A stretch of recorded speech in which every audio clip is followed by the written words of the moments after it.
I got word of one of the craziest private games in downtown Chicago, overlooking that beautiful city skyline. It's a 5-5-10 game, but stacks are massive, over $50,000 on the table, and I'm battling for it all. Plus, you won't want to miss this one, as this is one of the craziest comebacks I've ever made at the poker table. Let's get right into the action. I'm in for $3,000 to start, so yes, I'm risking a lot of money for you guys here on the 12th day, trying to run up that bankroll. Well, it's midnight here in Chicago, and with pocket sevens in front of me, my favorite hand from the small blind, I decided to call an $80 raise here over the $20 straddle and two callers in front of me. Seems like a pretty great spot to go set mining. We're gonna pick up some more action here though when Jackie on my left now 3 bets to $405. Interesting spot here where not 1, 2, but 3 people put in the call. So of course, with my favorite hand, I gotta put in the additional money, and we're going 5 ways to a flop with $2,000 in the middle. The flop comes an unfortunate 10-9 deuce with 2 hearts.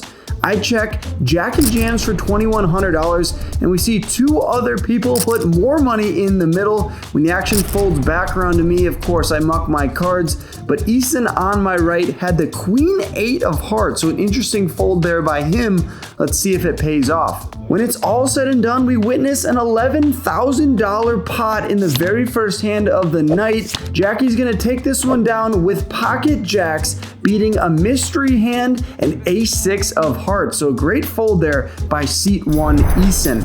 All right, I look down at ace-6 of spades now from under the gun, and I just have around $1,800 in my stack. So unfortunately, I've already lost $1,200 on the session, but I put the $20 straddle out there, and we get a limp from Jackie on my left. There's a raise to $75 and a call. I put in the call as well, and Jackie does too. The flop comes King Jack 8 with 2 hearts, and I start with a check.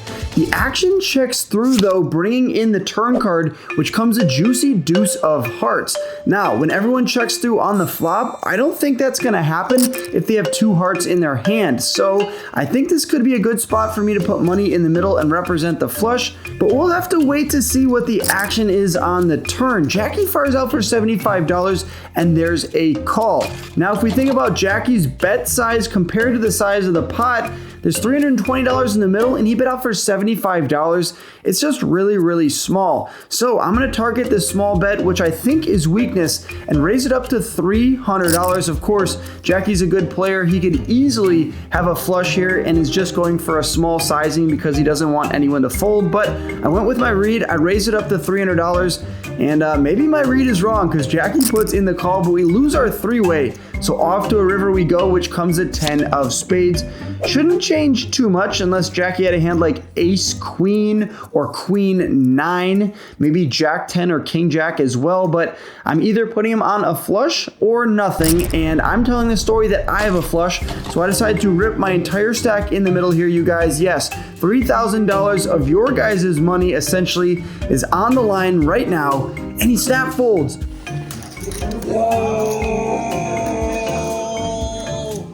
Did you just bluff wing back? We get the bluff through, you guys. I turn over the ace-6 of spades, and Jackie shows to us that he did in fact have the ace of hearts. So that was one of the hands that we could have also been targeting on the turn by going for a raise and then getting him to fold on the river. That worked out very, very nicely. Getting that bluff through feels pretty great. And you know what also feels great is that this is the video I'm picking the 7 lucky winners. So make sure you stay tuned to the end to find out if you're one of those people. And there's a massive surprise at the end of this video that you 100% will want to hear and won't want to miss out on. And now my stack is back up to $2,300 when I look down at King 3 of hearts. There's a raise to $60 and 1, 2, 3 callers ahead of me. So of course, I'm gonna put in the call here with King 3 of hearts, and Jackie does as well. We're going multi-way to a flop here, which gives me the King high flush draw when it comes Queen Jack 4 with 2 hearts. and there's a bet for $210. Now, of course, I'm going nowhere, but do I want to go for the check raise, or should I just call? I decide on option B, just putting in the $210, and we pick up a third customer here. Off the turn card we go, which is not a heart. Instead, it's the 5 of diamonds. So the action checks through on the turn, surprisingly enough, which gives me an interesting decision on the 6 of spades river. There's a lot of money in the middle to fight for, around $1,000. But do I think someone here would get sticky with a pair of jacks or maybe 10s or 9s? Absolutely. So for that reason, I check. And sure enough, that's exactly what happens when the action checks through. Jackie has 8s, Divvy has king jack offsuit. So unfortunately, we are gonna lose this to both players. Maybe a bet would have worked on the river, but in the words of Kanye West, I guess we'll never know.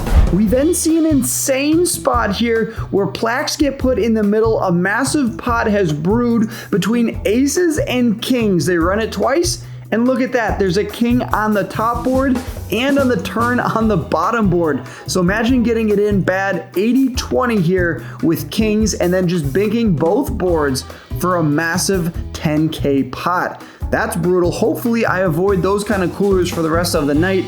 I pick up Jack 5 offsuit here and unfortunately have to fold. I tried to get it going for the nit game, but I lost, you guys. You just can't pick up any hands. You can't win the nit game, and unfortunately, we're playing it for $450 because it was $50 a button.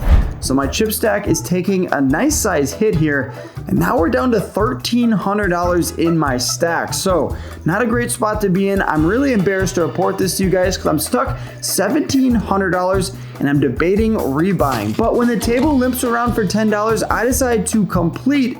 And now Jackie in the third blind goes for the jam for $7,400, essentially covering almost everyone at the table except for seat number 1. Well, the action folds back around to me. I have an ace, an offsuit ace to be exact, but I think Jackie has shown enough to me at this table that he's a fun player. So I think I might be ahead of some king queen suiteds, jack 10 suiteds, maybe some pocket pairs like 6s or 5s I'm flipping with as well. Of course, you could easily have a hand like ace king or kings or queens, but I decided to put my stack in the middle here. I only have around $1,300, so I got invited to this fun game. Let's gamble.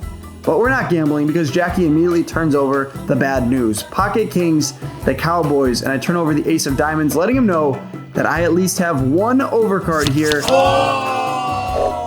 And the dealer is on the same page as me. The flop comes monochrome, ace, queen, 9. Bang, we flop top pair of aces. Let's go. The turn and the river don't help Jackie. And just like that, we have cracked kings. What a gross spot to find ourselves in. He just happens to have kings and rip it all in from the $10 blind. And this fish over here in seat number 2 almost paid him off, but we got bailed out by the poker gods. Let's go, you guys. What a Christmas miracle. All right, $2,600 in my stack. I'm in the small blind. There's a $20 straddle and Eason on the button raises it up to $115. I decide to go for a 3-bet here and make it $380, and he calls. The flop comes pretty great for me. It's queen 6-5 with 2 clubs. I look over at Eason on the button, and he has not looked at the board yet. I decide to fire up for $250, and he finally looks and puts in the call. Okay, the pot has bloated up now to a nice size $1,300 in the middle, and the turn gives me the nut flush draw to go along with my top pair top kicker. Comes the 5 of hearts. Interesting spot here. I can either bet or I could check it over to him and allow him to bluff with a lot of his worst hands. That's what I decided to do here. You got to get tricky sometimes, you guys. You can't just continue betting and make him fold a hand like pocket 9s or pocket 8s or pocket 7s. I'd rather check it over to him and make him think I have a hand like ace king, and then he goes for a bluff and we just pick it off one by one. And he takes the bait. He fires out for $700, exactly what I wanted to have happen. And I have a decision now between jamming for around $2,000 or just putting in the call. I remember this moment was very tricky for me in real time. I really wanted to shove, and the other side of me just really wanted to call and allow him to bluff on the river. And ultimately, I decided on that second route and just call here. Only call? If you wanted all my chips, you should just put them all in yourself. Why you got ace king? I don't want to be rude, brother. If I shove here, he's kind of pot committed, but at the same time, if he's bluffing, he's just gonna fold. Whereas if I just call and check it over to him on the Jack of Clubs river, he might put his entire stack in the middle, and I might put my entire stack in the middle and win with ace queen. Let's go, baby. He had 7-8 of hearts, so no matter what on the turn, he was putting it in there with the open-ended straight flush draw, but he breaks off on the river. He needed a 9 or a 4 on the river, just not any other card in the deck. This $5,300 pot is coming my way. It's nearly 2 in the morning, you guys, and my stack is now $5,100. Keep in mind, I'm only in for 3,000 bucks. All right, I think I'm playing some pretty great poker tonight, so why not get after it here with pocket nueves from the hijack. I put the $20 straddle out there, and there's a raise to 100 bucks and a 3-bet in front of me. Now, normally this is probably just a 4-bet or a fold, but I think the opponent on my left, who goes by Jackie, is definitely putting the call here, and that's exactly what happens. Desired outcome, $700 in the middle, but the flop unfortunately comes ace-8-7 with 2 clubs. The action's on the small blind, who was the pre-flop aggressor, and he continues for $375, to which you might be thinking, Wolfgang, this is definitely the end of the hand here, right? Wrong. I am playing poker tonight, you guys. I want to make a ton of money for you, and I think I can take this away on later streets. Like, put yourself in the small blind shoes. On this ace-high board, you probably have to stab within your entire range, but what if you have queens, jacks, or tens? You have to stab here. What if an opponent calls? You're probably going to check the turn, to which I can then put more money in the middle and get him to fold. So this is a very long-term strategy here. I'm trying to get hands like king, queen, kings, queens, jacks, and tens to fold. But there's another player behind me, and I don't really recommend doing this if you're not closing the action. And for those reasons, I put in the call. So proceed with caution here, you guys. Jackie folds, luckily for us. We're heads up in position to the 5 of hearts turn. So desired outcome on the flop where I call and Jackie folds. We're in position the rest of the way. Step 2 would be to have the small blind to check it over to me. And we get that. When he checks it over to me, I'm thinking about Vegas and the Mirage here. I know I can take this away from him. It might take a few streets to do it, but I'm going to start with a $750 bet on the turn, trying to get all of those better pocket pairs to fold. Of course, you guys, he's never going to fold an ace-king, ace-queen type of hand. And of course, I'm never trying to get him to fold that. I'm just trying to get him to fold a slightly better hand, or even a hand like king-queen, king-jack suited. He puts in the call, so we don't love this, but like I said, we're setting up a multi-street play here with $3,000 in the middle. The river comes the king of hearts, and at first sight, I don't love this because he easily could have gotten sticky on the turn with pocket kings. But if he has pocket kings, ace king, or ace queen, well, so be it. We're gonna lose another $1,500. Now, my heart was beating through my chest here, you guys. Not for me, but for you guys. I really wanted to win this pot, and I just really don't want to lose chips punting it off. I mean, these are hard-earned dollars that I've made over the course of the last few weeks playing these Wolfmas videos, and just to punt off $1,500 on this river would be a disaster. But luckily for us, the opponent finds the fold, and I turn over pocket nines, and this $4,440 pot is coming over our way. What a creative bluff there from me, turning the nines into a bluff. Hopefully we got a better hand to fold, but he later tells us that he had pocket nines. So, do I believe him? Well, I kind of do. But is it unlikely with the only 2 nines left in the deck? Yes, it is also unlikely, but I mean, he said he had nines. We're going to take his word for it, and we got him off a chop there, which is pretty sweet. All right, in this next hand, there's a limp for $10. I make it $75 to go, and pretty much the entire table puts in the call. The flop comes great for us, so let's try to milk every opponent at the table with a small $100 bet, and we're going to pick up 3 customers. The turn shouldn't change too much unless people flow to me with pocket nines, which is definitely possible for my small sizing. And for that reason, I decided to go small again and fire out for $150. Additionally, we're also losing to king 9 offsuit and suited if someone had a hand like 6-7 or pocket 5s or pocket 4s. I like my small sizing here in order to lose the minimum and also target the hands that I have beat and try to milk out the maximum. So $150 is the wager. We get 2 callers from seat 4 and seat 1. The river comes the queen of diamonds, and I think this pot is as big as I want to play. parlay with my king bad kicker with $1,300 in the middle. I'm very happy taking this to showdown. I turn over my cards, both opponents fold. We're taking down the second to last hand of the night. I now have $7,700 in my stack, you guys. And did I mention we're playing the 7 deuce game for $100 a pop? So when Eason straddles from seat 1 to 20 bucks, I decided to go for the old limp re-raise here and play it like I would have pocket aces, ace king suited, or pocket kings. I limp for 20 bucks. There's a few players that take the bait, but not before seat 1 makes it $250 to go. At first sight, I like this because now the action is open and I can come in for another raise. Hopefully everyone folds and I just pick up an additional $700 or $800 from that $100 bounty. But at second glance, this is kind of strong. He really doesn't have too much incentive to go for this $250 raise unless he actually has a good hand.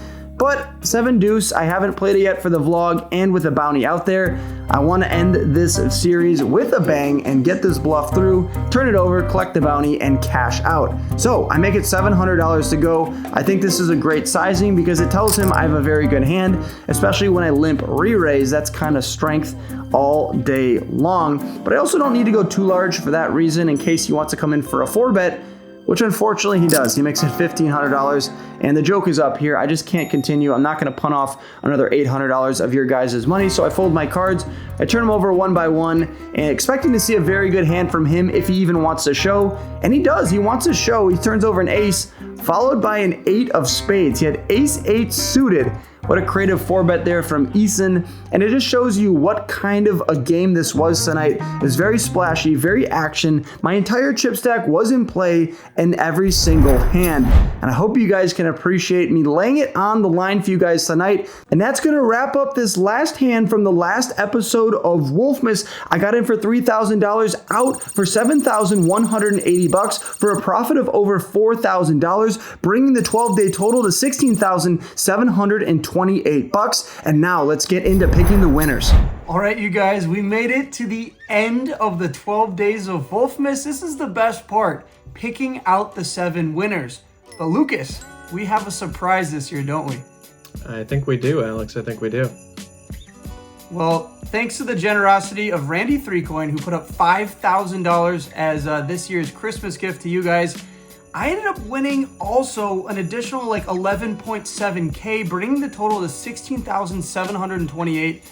And Lucas, that just seems like way too much money to give just 7 people. So we decided to add another person into the mix. That's right, this year is the first year we'll have 8 winners. So make sure you stay tuned to the end. After we pick the first 7 winners, Lucas and I will tell you how you can win that final spot. Yeah, we're gonna be choosing 8 winners this year. I believe, Alex, we're doing $2,000 a winner, correct? As a buy-in. That's right. That's right. $2,000 a winner. So that's pretty exciting, guys. So after we draw the 7 here, you got to stay tuned because we're still gonna have a method for you to enter to still have that second chance. So that's pretty cool. Yeah, but they're probably wondering. Okay, so 16,000 divided by 8 is 2,000, but we didn't win just 16,000. So the additional $728 will actually be a splash bot to start off the night on the day of the live stream. So it's another like cool twist that we have this year. And Lucas, we had another twist with the knit game as well, right? Or like people playing way too few hands. Yeah, so because we're going to have an 8th person and a special guest. So last year we had Musty as a special guest. This year, Randy 3Coin will be joining the stream. So because we have 2 extra people that we need to fit on the live stream, the bottom 2 VPIPs every hour are going to be rotated out.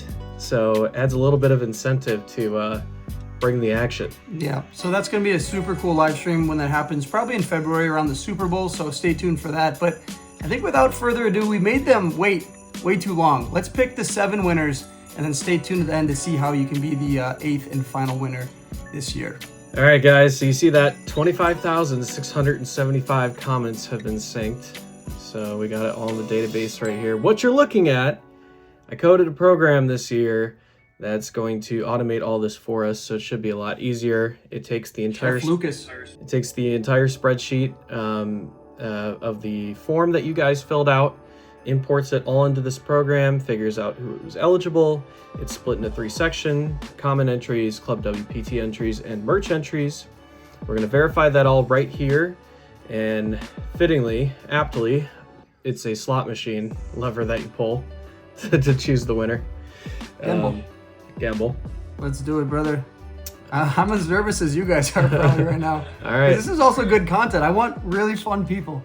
All right, Luke McCarty, let's see if you have fulfilled your duties of commenting. Oh, shit. Ah, he did. Look at that. All 11 days he's commented. Hey, a worthy winner. Good job, Luke. Shout out to you, brother. You're coming to Houston. Well done, Luke. Well done. It's a good name, by the way. Good name. It's a great name. It's kind of cool. You programmed it so that way it kind of looks like a fantasy draft on the right side. Luke's the number one pick, isn't he? Yeah, Luke is the number one pick currently. All right, we're going to go ahead and do a Club WPT drawing now. So let's go ahead and... Slightly smaller player pool. This was a high chance to win here. Yes, so you can see at the top, 572 entries on the Club WPT versus 2,393 on the comments. And Mateo, congrats. You are one of the Club WPT winners. Shout out to Mateo. Just a quick update. We're going to check the WPT people that they are, in fact, Code Wolfgang users. And so in the small chance that Mateo or whoever the second person is not a Code Wolfgang user, we will repick in the background and then contact that person. So stay tuned for that. Yes, so small possibility that we might have to redraw these when we cross-reference the WPT winners later to make sure they use Code Wolfgang. All right, let's do a merch drawing. Excited for this one. Shout out to everyone who copped some merch. This was really cool. Dakota! Wait, I know Dakota. Dakota is one of my friends. Did you rig this shit? No, I didn't. I guess, well, Dakota's coming to Houston. Okay, so the first year we did Wolfmas, my buddy Jake actually won the giveaway. Last year, I didn't have any people that I knew, but Jake flew back out just to be an alternate. And then this year, a mutual friend in Dakota actually won. That is crazy, but there's only 162 people that did the merch, so you see how a small player pool, and he bought a lot of merch too, didn't he? He got like a few pieces.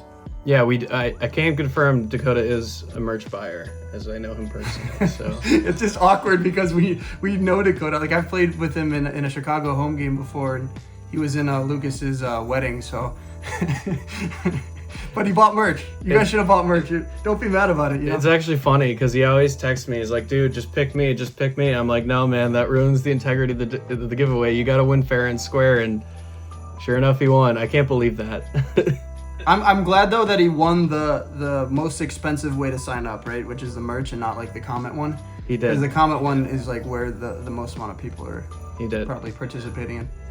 All right, so shout out to you, Dakota. Congrats, brother. That's hilarious. Congrats, buddy. All right, let's. I mean, he could have commented, but if he has just like a different username than what he put in the thing, but yeah, that's not our fault. Deontay Lee, hand pay Tay. All right. Sounds like a degen. All right, Deontay. I like it. Moment of truth. He's got it. He's consistent with the Yo Wolf. He is. Hey, Yo Deontay. Wolf Amir, Yo Wolf. Okay, you got it. Congrats, Deontay. You got the second spot. Hey, shout out to you, brother. Technically Shout out third to spot. you. Fourth spot. Fourth spot. I can't count. Austin Kinzer. Shout out to you, brother. We're just going to verify that you are a Code Wolfgang user, and then you're in. All right, merch. Is it going to be another one of Lucas's friends, or is it going to be someone we don't know? Shane Elliott Jackson. I don't know Shane, unless I played with him. I don't remember his name. Merch order 2011. Let me double check that merch order, 2011. Yep, Shane Jackson. He purchased a tilted golf hat in black and red. Shout out to you, brother. Great job, Shane. Way to beef up the entries. All right. So technically spots are filled. We'll just get the last name here. Noah Munson. Shout out to you, Noah. Let's see if you finally can do what the others didn't. No day 11, but days 1 through 10. What's the verdict here, Alex? It's your giveaway. We only posted day 11 like 6 hours ago. So I think we're gonna let Noah in. He commented on all the other ones, some different comments as well, and I'll check tomorrow on Christmas Day to make sure. I guess today for you guys, but I'm gonna check to make sure that he commented on day 11. But yeah, let's let him in, brother.